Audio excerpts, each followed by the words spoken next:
Hey everyone, it's Taylor here for Chimera. We've had a lot of requests recently for a video which covers how to set up and use our prototype virtual reality system. So this video will cover the following 3 points: the contents of the kit, how to set up and tear down the system, and how to use our prototype virtual reality system. So what is it? It's a virtual reality-based simulation system designed to help armed professionals increase their lethality and safety through high-quality mobile simulation. We're a company that specializes in simulation, and we have found this is an effective tool to bridge the gap between the classroom and a live range. It can employ any kind of firearm you already use at work, or a custom-built airsoft replica for those who would prefer a tool without regulations attached to it.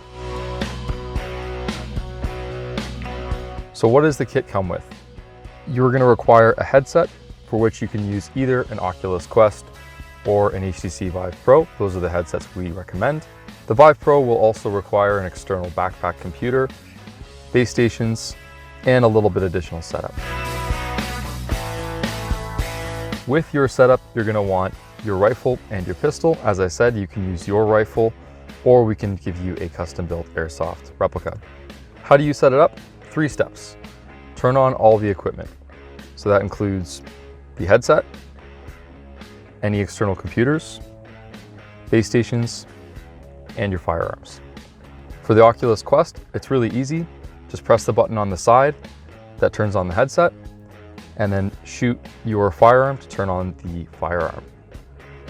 For the HTC Vive Pro, you also need to plug in the base stations and press a separate button to turn on the headset after you've turned your computer on. Lastly, you need to do your calibration for your space, and the application needs to be launched and test fired. So calibrating the space very simply with the Oculus Quest and the HTC Vive Pro, you will select the appropriate floor height. You're going to paint the boundary using your controller or your firearm. That's going to dictate where the safe boundary area is that you can work within. After that, you'll be prompted to select from the library and begin your application, and then test fire. Once you've test fired and you're seeing hits on target, you're good to go.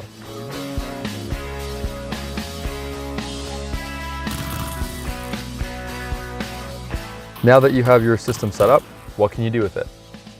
So the mechanics of weapon manipulation, target transitions, sights grip trigger practice, or you can use your system for force-on-force scenario training, including CQB, moving, shooting, and communicating as a team, and even a thorough AAR, including an overhead view.